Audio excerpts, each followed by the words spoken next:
in Germany, having to cook again, and tonight I'm going to try something a little bit different that is almost identical to a lot of the other stuff. It's a different kind of curry. This is a Madras butter Bhoona beef curry. Looks interesting, and we're going to taste it, and hopefully it'll be nice and something I can cook again. With it, I'm going to do a Gujarati potato curry, which I've already done before, so I won't be filming that part. It's basically the same thing. Let's have a look at the ingredients. Okay, here we go. So, as usual with any curry, we have onions. That is basically a medium to largish onion, finely chopped. Here we have about 55 grams of peeled plum tomatoes, about 25 grams of butter. Here a good teaspoon of tomato paste. Then here we have a teaspoon of salt and a good teaspoon of turmeric and a teaspoon of chilli powder. Actually it's 1.5 teaspoons of chilli powder because I want it a bit hotter. And here we've got a teaspoon of garlic powder and 2 teaspoons of Madras curry powder. Then the other ingredients we're going to have, of course, is the beef and about 450 ml of water to actually do it.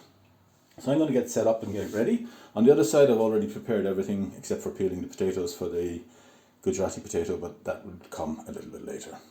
Okay, see you in a few moments. Okay, here we are with the easy part. We heat the pan a little bit and then just melt the butter. And once the butter is melted, then we should, ooh, that's a bit hot, I'll turn it down a bit. We put in the onions, and we cook the onions till they're golden brown only. So we just stick the onions in, waka waka waka.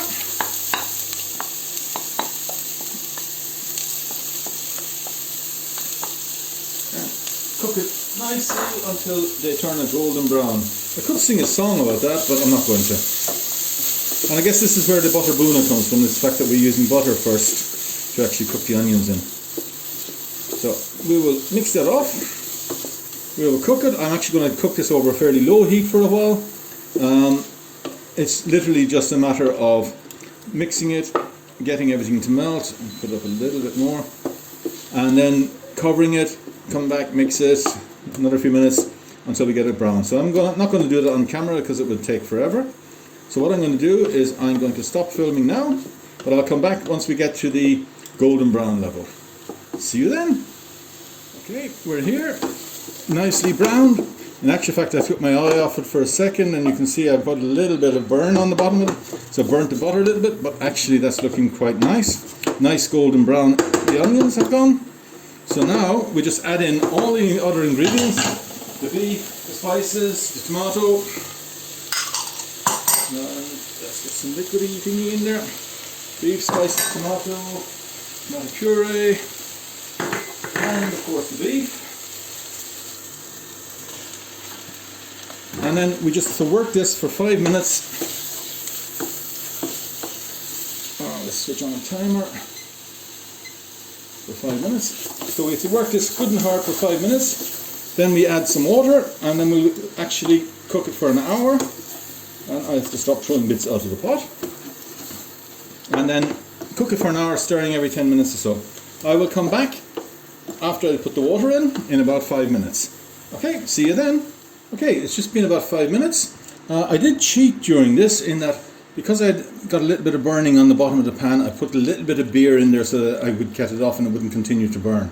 So now all we have to do is add our 450 ml of water. We'll bring this to the boil and then it'll take 1 more hour, during which we have to stir out. We'll cover it and then we will stir it every 10 minutes or so and it will be ready. So in the meantime, at about 15 minutes from the end, I'll start cooking the Gujarati potatoes for myself, which we have done in a previous video, so that's okay. So this I will bring up to the boil. Come on, up, up, up. That's it. That should be hot enough. And as soon as this comes to the boil, we'll just cover it, and then every 10 minutes or so we'll come in and actually stir it. It's a relatively easy cooking thing, isn't it? This cooking is not difficult at all. Okay, the first 10 minutes are up. Oh, that's a lot of steam. It's looking nice. Let's give it a good stir. Nothing sticking. Okay. Then we'll stick the timer on for another 10 minutes, but it's looking okay. I might leave it slightly uncovered, just to give a little bit. It's supposed to be slightly drier curry, this one, so I might leave it a little bit off. Okay, that's it for now. So the hour is up, and I am going to let it go a little bit longer. As you can see, it's thickened up a little bit, the curry, but not enough for where I want to get it. I just want to go a bit thicker than that, so I'll give it another maybe 10 minutes. It's looking very, very nice and really quite good. Just to let you know, here on the other side, I also need to give it a little longer with the Gujarati potatoes, because it's also still a little bit too liquidy, and in my timing maybe I'm a little bit out, but actually the smells in here are absolutely gorgeously wonderful. I just hope I don't eat it all tonight and have some for lunch tomorrow. Haha. Well, here we go. There is the Gujarati potatoes, and I have made them a lot better this time. I switched it off coming close to the end and let it thicken up without actually a lot of heat, and it's looking wonderful. In actual fact, I had a real problem not to sit there with a spoon and just eat the lot before the curry was done. The curry here, it's looking really nice. It's still a little bit soupy for a Bhoona, but not too soupy, I think. But I think I probably need to, next time, make it a little bit hotter during it and let it cover off. Don't actually, so that the liquid boils off. But other than that, it looks great. I'm going to take a photo once I actually plate it up for myself. I'll try not to eat a whole lot tonight, but you'd never know. So here we have the final result, and it brings me to one of my biggest complaints about living here in Germany. I have no coriander. Coriander is really hard to find. You can find it in small little cut packets, and that's it. I need to find some plants. Maybe I need to bring some plants from Belgium and grow them here in the flat or something like that.